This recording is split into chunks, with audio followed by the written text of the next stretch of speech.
Hey there. Back in 2011, a bizarre, one-of-a-kind story started spreading online, dubbed the Love Stew Incident. This event was hailed by netizens as the most horrifying case ever to hit Japan, leaving folks totally creeped out. So, what mysteries does this incident hold? Stick with me as we dive deep into the details. It all kicked off on a day in August 1996 at some undisclosed spot in Japan. Cops got a call from a concerned neighbor who reported a foul stench wafting from the house next door. He'd knocked and yelled, but no one answered. Suspicious that something bad had gone down with the family, he asked the police to check it out. After taking the report, officers headed to the suspicious house. Windows and doors were all sealed tight, and no one responded. The stench of a rotting corpse was unmistakable, so they busted the door open. Stepping inside, a nauseating stink hit them square in the face.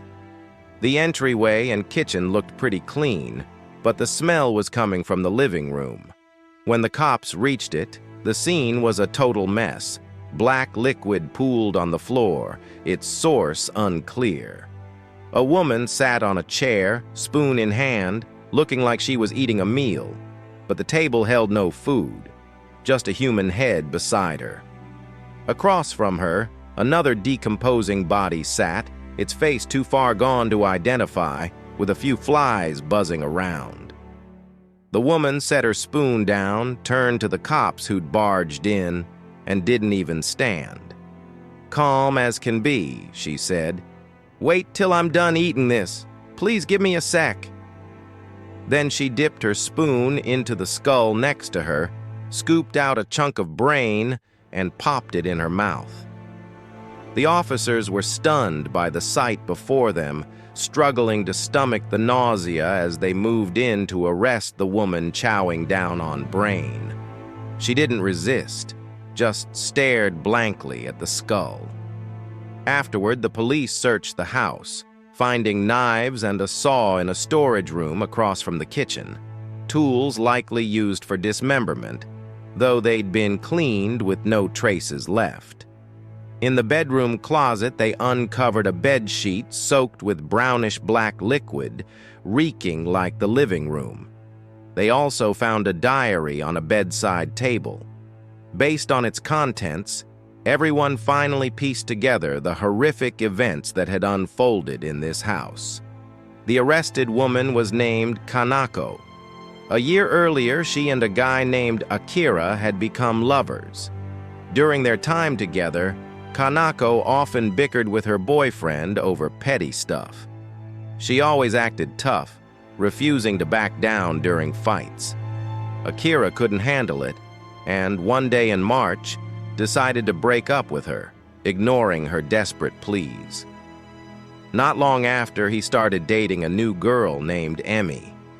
Unable to accept being dumped, Kanako spiraled into depression and paranoia, obsessing over wild thoughts that a fox spirit had seduced Akira, turning him against her.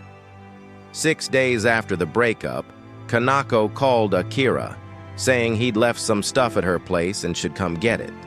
He didn't think much of it and showed up. As soon as he walked in, Kanako broke down crying, apologizing and begging him to take her back. But Akira wasn't interested, quickly grabbed his things and headed for the door.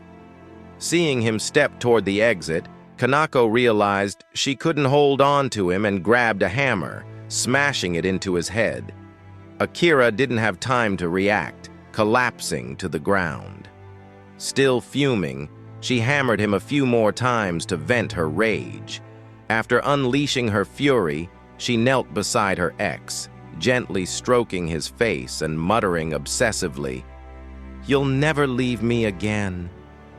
Then she fetched tools to dismember Akira, splitting his head, limbs, and torso into upper and lower halves. Once done, she stuffed the pieces into the fridge to preserve them, staring at the meat and mumbling, "Akira in the fridge must be so cold. Hang in there, okay?" Afterward, Kanako made a chilling decision: to eat her boyfriend's body gradually so they could become one and stay together forever. 2 days later, she started eating his hand. The next day, she cooked his organs into a special stew, proudly calling it love stew. Over the following days, she slowly cooked and ate the other parts, until, by the end, only Akira's head remained. Kanako didn't rush, her anger still burning. She dug into Emi, Akira's new girlfriend, and a new plan formed in her mind. By April, Akira had been missing for a while. Kanako called Emi, claiming Akira was at her place and had come back to her. The call shocked Emi, who couldn't believe Akira would return to his ex.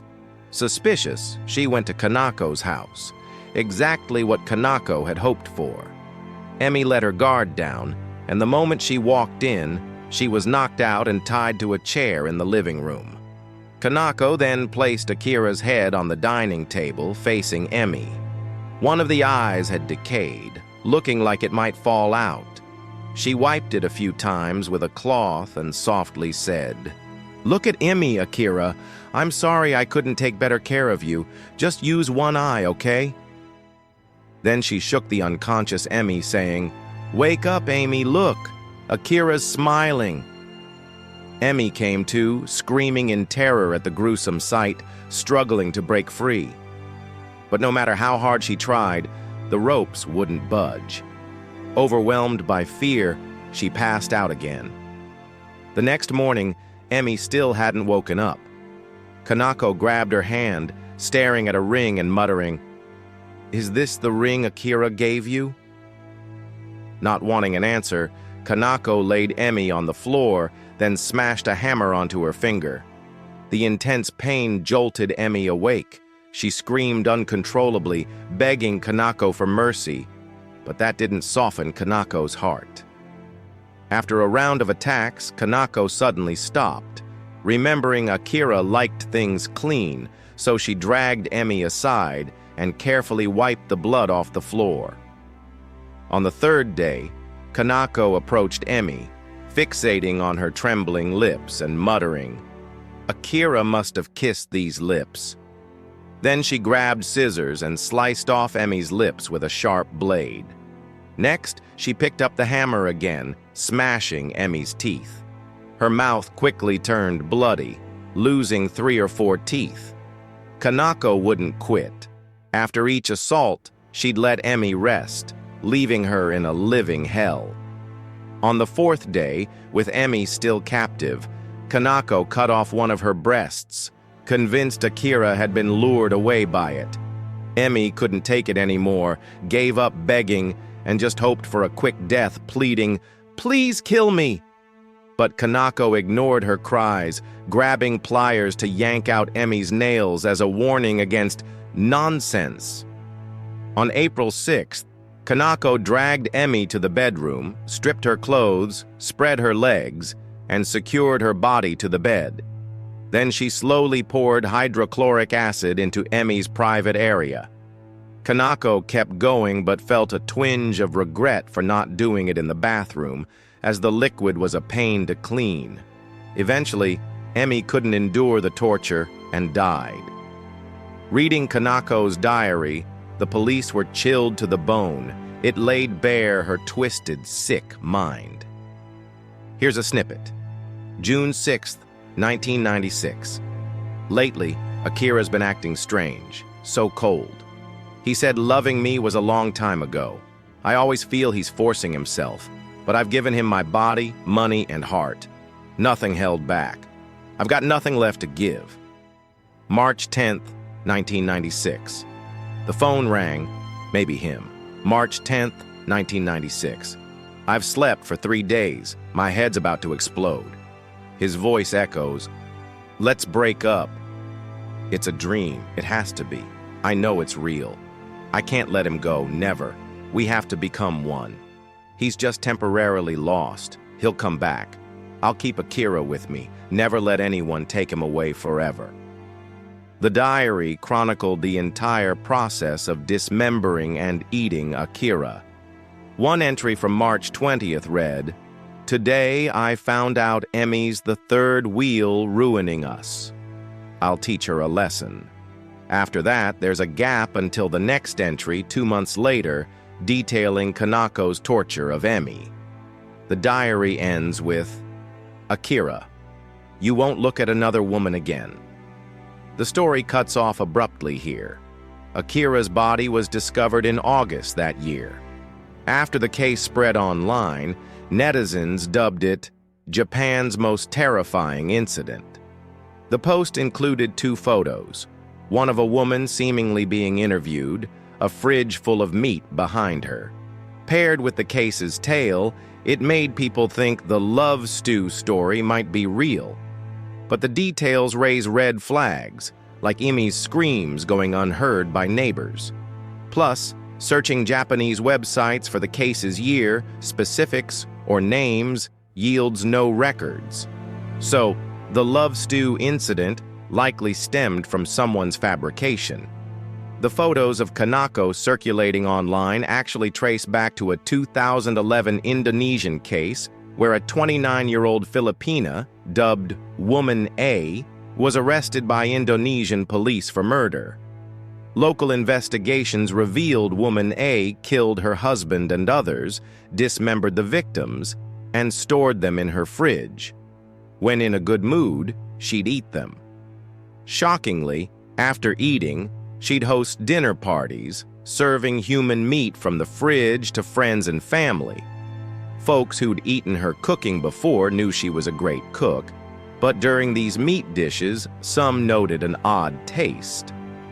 Woman A brushed it off with vague excuses, and no one pressed further. After her arrest, she openly confessed but felt no remorse, claiming an uncontrollable urge to eat human flesh. If given the chance, she'd do it again. This urge proved real. Years later in prison, she attacked a female guard, biting off and eating a finger. This Indonesian case lacks follow-up details and suspect info, casting doubt on its authenticity. Still, similar cannibalism cases exist. One offender, like Kanako, documented his crimes. Nathaniel Benjamin Levi Bona, born in Watertown, Massachusetts. From a young age, he showed odd behavior. In July 1964, at age 7, he tried strangling a neighbor girl 2 years younger, but her parents intervened. His heart seemed to harbor a demon. From 16 to 20, he repeatedly abducted and assaulted boys and girls, landing him in jail. After a few years, deemed mentally unstable, he was transferred to a hospital. In July 1991, at 34, Bona was released, but 5 years later, on February 6, 1996, a Tuesday at 7:30 a.m., a 10-year-old girl named Rhea left home alone for school and vanished. After her disappearance, police investigated. Witnesses reported seeing Bona and Rhea together in an alley. Detective Bill Berlucchi, involved in the case, suspected Bona, but for various reasons, didn't pursue him.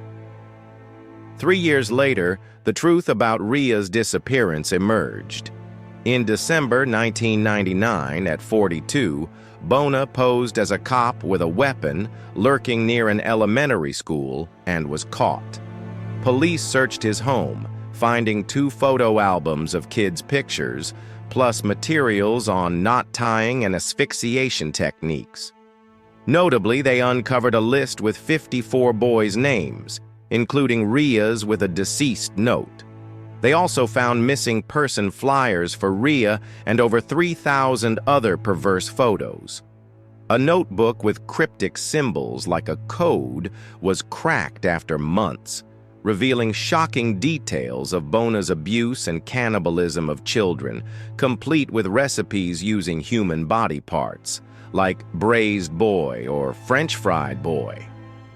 After searching the house, they dug up the garage, finding 21 human bone fragments. DNA tests showed they weren't Rhea's, but belonged to another boy aged 8 to 13. Amazingly, after Rhea vanished, Bona hosted a picnic in February 1996, serving guests meat sandwiches, spaghetti, and meat pies, even sharing his recipes with neighbors. Tasters noted the meat tasted odd. He claimed it was deer he'd hunted, but he had no hunting license, gun, or evidence. After 7 months of investigation, at 43, Bona was charged with murder, kidnapping, and assault, receiving a 135-year sentence. On December 12, 2008, in his 8th year in prison, Bona, 51, died of a heart attack.